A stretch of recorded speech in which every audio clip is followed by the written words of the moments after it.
Okay, ನೀವು ಹೋಗಿ ನಾವು ಮುಂದೆ ತಿಳಿಸುತ್ತೇವೆ ಅಂತಕ್ಕಂಥದ್ದು.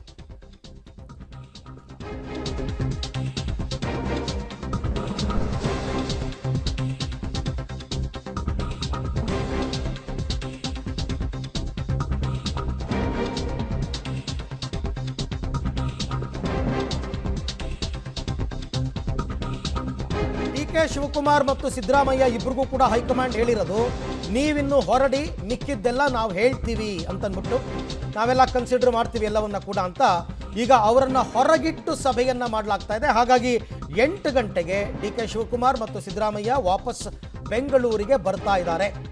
ಅವರಿಬ್ಬರನ್ನು ಹೊರಗಿಟ್ಟು ಸಭೆಯನ್ನು ಮಾಡ್ತಾರೆ. ಇವತ್ತು ರಾತ್ರಿ 8 ಗಂಟೆಗೆ ದೆಹಲಿಯಿಂದ ಹೊರಡಲಿದ್ದಾರೆ ಡಿ.ಕೆ. ಶಿವಕುಮಾರ್ ಮತ್ತು ಸಿದ್ದರಾಮಯ್ಯನವರು. ರಾಹುಲ್ ಗಾಂಧಿ ನೇತೃತ್ವದಲ್ಲಿ ಮತ್ತೊಂದು ಸುತ್ತಿನ ಸಭೆ ಆಗುತ್ತೆ. ರಾಹುಲ್ ಗಾಂಧಿ ನೇತೃತ್ವದಲ್ಲಿ ಮತ್ತೊಂದು ಸುತ್ತಿನ ಸಭೆ. ಡಿ.ಕೆ.ಶಿ ಸಿದ್ದರಾಮಯ್ಯ ಅವರನ್ನು ಹೊರಗಿಟ್ಟು ರಾಹುಲ್ ಗಾಂಧಿ ಸಭೆಯನ್ನು ನಡೆಸ್ತಾರೆ ಅಂತಕ್ಕಂಥದ್ದು.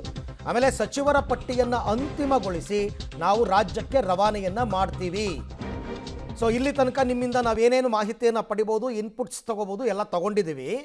ನೀವಿನ್ನೂ ಹೊರಡಿ, ಯಾಕೆಂದರೆ ಇಲ್ಲೂ ಕೂಡ ಬೇಕಾದಷ್ಟು ಕೆಲಸ ಇರುತ್ತೆ. ನಾಳೆ ಓತ್ ಟೇಕಿಂಗ್ ಸೆರೆಮನಿ ಎಲ್ಲ ಸಿದ್ಧತೆ ಎಲ್ಲ ನೋಡ್ಕೋಬೇಕು. ಹಾಗಾಗಿ ಹೊರಡಿ ಅಂತ ಅವರು ಕೂಡ ಈಗ 8 ಗಂಟೆಗೆ ಬೆಂಗಳೂರಿಗೆ ಪ್ರಯಾಣವನ್ನು ಬೆಳೆಸ್ತಾರೆ. ಇನ್ನೊಂದು ಸುತ್ತಿನ ಸಭೆಯಲ್ಲಿ ಇವರಿಬ್ಬರು ಇರಲ್ಲ, ಡಿ.ಕೆ.ಶಿ ಮತ್ತು ಸಿದ್ದರಾಮಯ್ಯ.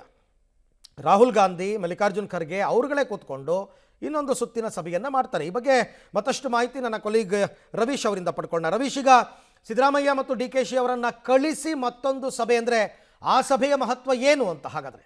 ಅರವಿಂದ್, ಪ್ರಮುಖವಾಗಿ ಎಲ್ಲೋ ಒಂದು ಕಡೆ ಸಿದ್ದರಾಮಯ್ಯ ಮತ್ತು ಡಿ.ಕೆ. ಶಿವಕುಮಾರ್ ಕಳಿಸಿ ಹೊಸ ಲಿಸ್ಟ್ ಏನು ಹೈಕಮಾಂಡ್ ಅವರು ತಯಾರು ಮಾಡೋದಕ್ಕೆ ಚಾನ್ಸಸ್ ಇಲ್ಲ.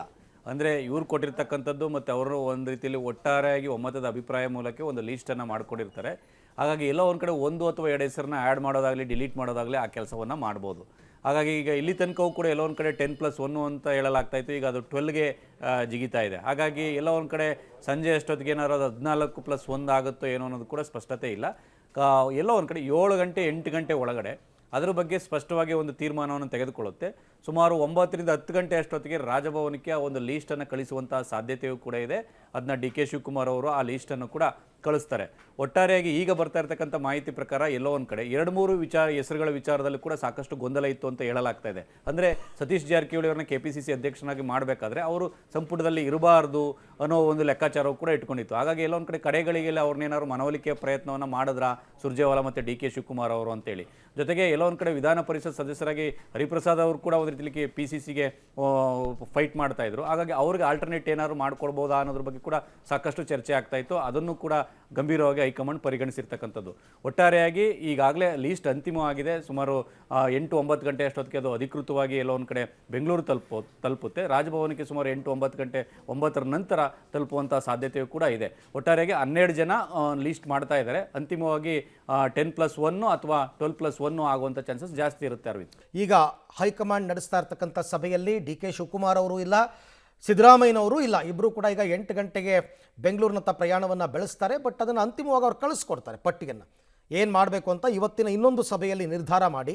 ಅದು 12+1 ಅಂದರೆ ಮುಖ್ಯಮಂತ್ರಿ 1 + 12 ಮಂತ್ರಿಗಳು, ಆ ಥರನೋ 14+1 ಏನು ಮಾಡಬೇಕು ಅಂತಕ್ಕಂಥದ್ದನ್ನು ಫೈನಲ್ ಆಗಿ ಅವ್ರು ತೀರ್ಮಾನ ಮಾಡ್ತಾರೆ. ಅದರ ಅರ್ಥ ಏನು ಗೊತ್ತಾ? ನಿಮ್ಮ ಅಹವಾಲುಗಳನ್ನು ನಾವು ಕೇಳಿದ್ದೇವೆ, ನಮ್ಮದು ಒಂದು ಇರುತ್ತಲ್ಲ, ಅವ್ರದ್ದು ಒಂದು ಹೈಕಮಾಂಡ್ದು ಒಂದು ಇರುತ್ತಲ್ಲ, ನಾವು ಕೂಡ ಒಂದಷ್ಟು ಲೆಕ್ಕಾಚಾರ ಹಾಕ್ಕೊಂಡಿರ್ತಾರಲ್ಲ, ಅದನ್ನೂ ಸೇರಿಸಿದಂತೆ ನಿಮಗೆ ಪಟ್ಟಿಯನ್ನು ಕಳಿಸ್ಕೊಡ್ತೀವಿ.